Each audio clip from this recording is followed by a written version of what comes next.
Bonjour et bienvenue dans l'émission Parole d'experts consacrée aujourd'hui à l'univers du retail. Alors pour nous accompagner sur ce sujet, le cabinet Univers Retail, ils sont spécialisés en stratégie opérationnelle dans le retail, aussi bien dans le B2B que dans le B2C, digital, supply chain, gouvernance, entre autres.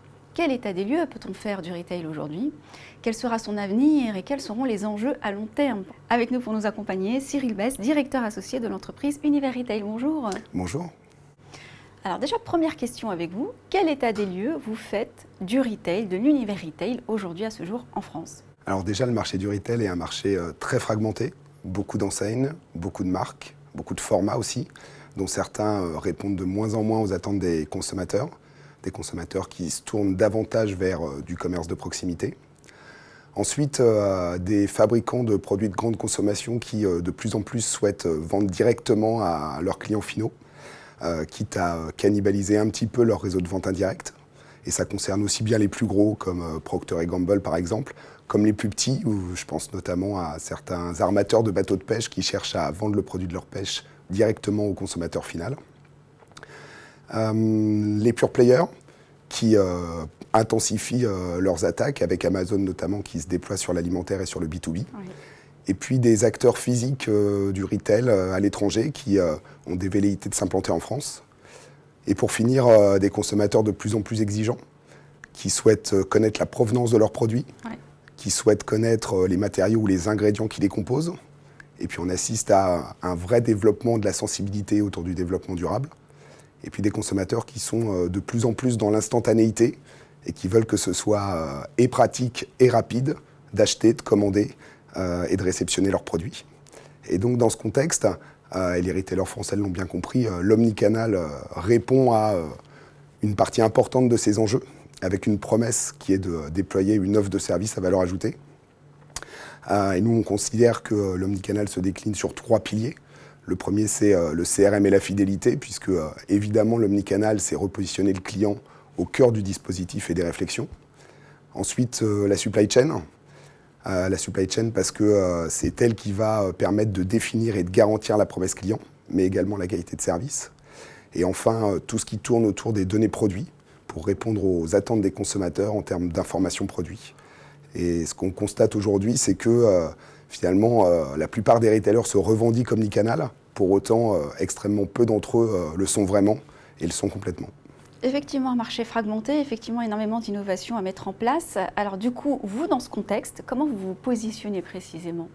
Alors, nous, on est un cabinet de conseil en management et en stratégie opérationnelle.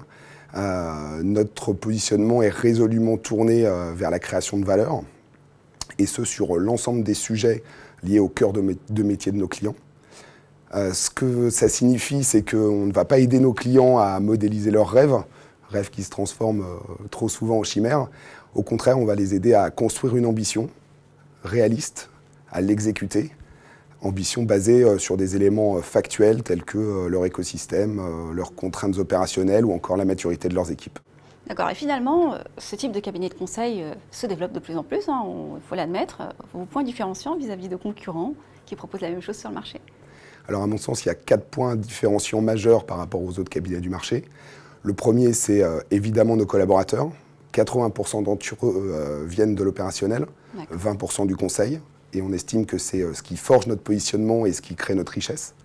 Ensuite, le fait que nous soyons spécialisés sur le marché du retail B2B et B2C, et que jour après jour, nous capitalisions sur cette expertise.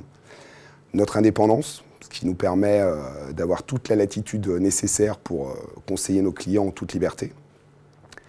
Et pour finir, nos valeurs, et en premier lieu la bienveillance.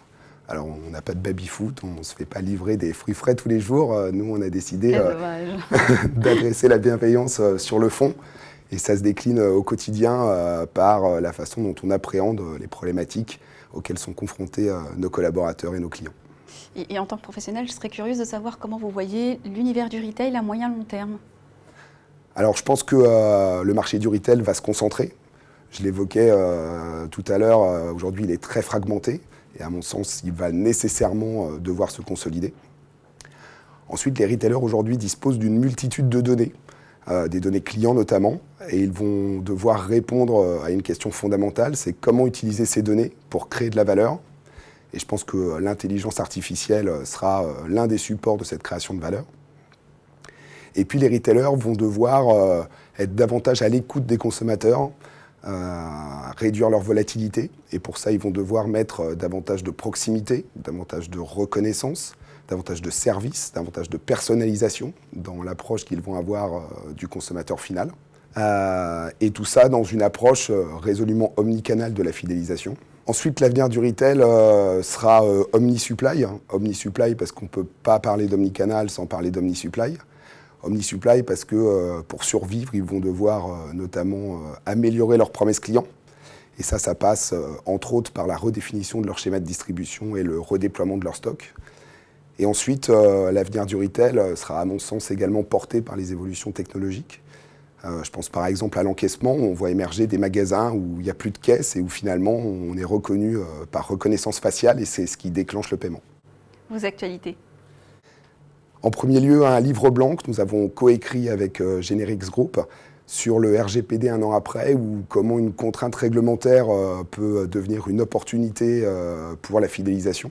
Donc Generix Group étant un éditeur de solutions spécialisé sur la supply chain collaborative et la vente omnicanale. Ensuite, une conférence conjointe avec Generix Group lors de la Paris Retail Week pour mettre en lumière les résultats de cette étude. Un webinar avec la société Dynasys en octobre, qui est une société d'édition de solutions logicielles spécialisées sur la supply chain et sur un sujet autour des prévisions de vente. Et puis une ambition de croissance forte d'univers retail sur les géographies avec d'une part la consolidation de nos positions sur la région Nord et puis notre déploiement à l'international avec une croissance qui, qu'au vu de notre positionnement et de notre taille, sera nécessairement organique. On suivra ça de très près. Merci d'avoir été avec nous en tous les cas. Merci à vous. Merci à vous de nous avoir suivis sur la tribune. On se retrouve bientôt pour un prochain numéro Parole d'expert.